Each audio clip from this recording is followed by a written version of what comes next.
Então, pessoal, dando continuidade aos nossos estudos sobre as células, vamos estudar agora as células eucarióticas. Então, as células eucarióticas, elas estão presentes nas células animais, das plantas, fungos e de alguns protistas. As estruturas básicas das células eucarióticas são uma membrana plasmática, um citoplasma e um núcleo. E também organelas, que são estruturas internas delimitadas por membrana. Então, aqui a gente tem os exemplos das células animais e da célula vegetal. Como a gente pode ver esquematicamente, a célula vegetal ela tem algumas estruturas que não estão presentes na célula animal. Por exemplo, um vacúolo, uma parede celular e os cloroplastos. Então, as organelas dentro da célula eucariótica, elas vão possuir tanto formas quanto funções específicas. E a partir de agora nós vamos estudar algumas dessas organelas. Começando pelo núcleo. O núcleo ele vai conter o material genético, que é formado na célula eucariótica pelo DNA. No núcleo ocorre também a replicação desse DNA e a transcrição do DNA em RNA mensageiro. Como a gente vai ver nas aulas posteriores, esse RNA mensageiro é indispensável para a síntese de proteínas.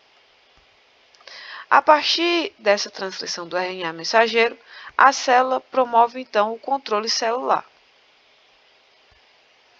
O núcleo é formado por uma membrana nuclear ou envelope nuclear. Esse envelope nuclear ele é formado por duas membranas. E ele apresenta poros, os poros nucleares, que também funcionam como barreiras seletivas para as proteínas.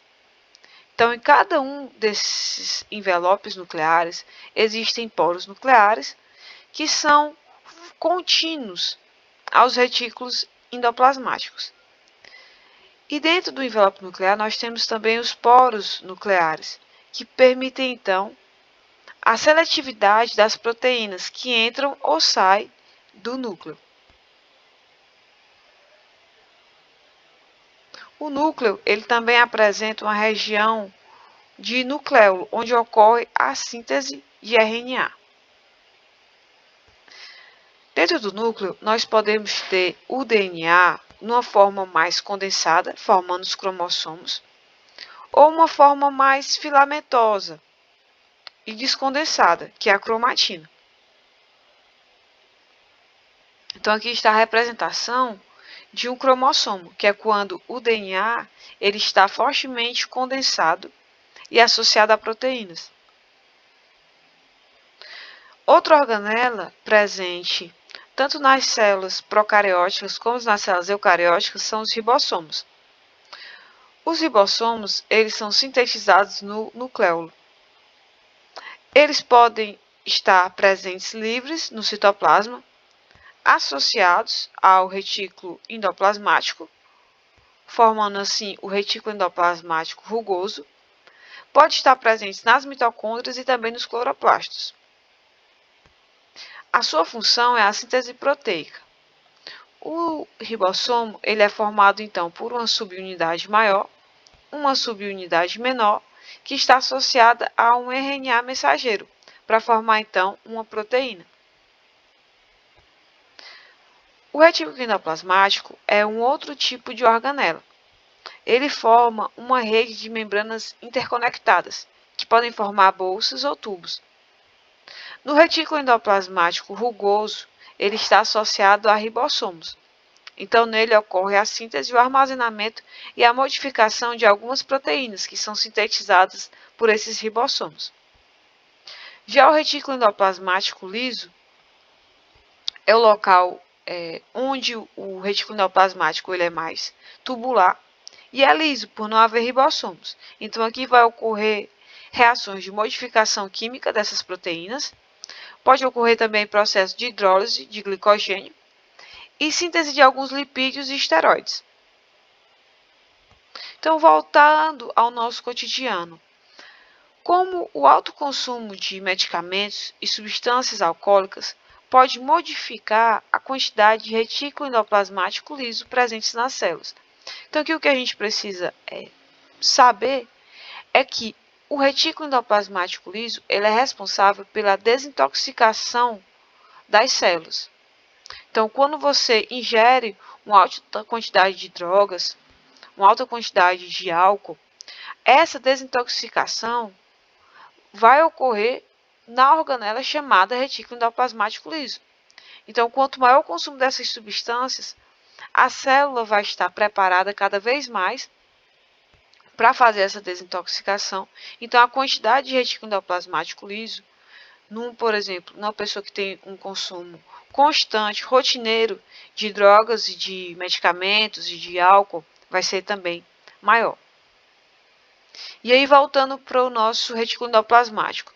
Então, o retículo endoplasmático, quando ele é rugoso, ele vai estar cravado de ribossomos. Por isso a expressão rugoso. É que no microscópio ele fica com a impressão de rugosidade, devido a apresentar os ribossomos. Neles vão ocorrer, então, a síntese proteica. Já no retículo endoplasmático liso, ele é mais tubular. Nele ocorre a síntese de lipídios e também a modificação química das proteínas que são sintetizadas no retículo endoplasmático rugoso. Uma outra organela que nós temos é o complexo de Golgi. O complexo de Golgi ele forma bolsas membranosas e achatadas que estão empilhadas, formando várias cisternas. Então, ele recebe e modifica as proteínas que vêm do retículo endoplasmático. E ele funciona como uma espécie de correio celular. Ele concentra, empacota, seleciona e envia as proteínas para os seus destinos corretos. E também pode ocorrer no retículo endoplasmático, no complexo de Golgi, a síntese de alguns polissacarídeos da parede celular vegetal. Então, como é que ocorre esse transporte de proteínas no complexo de Golgi? Então, primeiro, as vesículas, contendo as proteínas, que são formadas lá no retículo endoplasmático, eles são transferidas para a região cis do complexo de Golgi. Essas vesículas, então, elas se fusionam com as cisternas do complexo de Golgi, fazendo com que as substâncias presentes cheguem, então, ao seu lúmen. E a partir da região trans do complexo de Golgi, essas vesículas são formadas e destinadas à sua correta destinação. Vamos dar uma pausa e a gente retorna já estudando os lisossomos.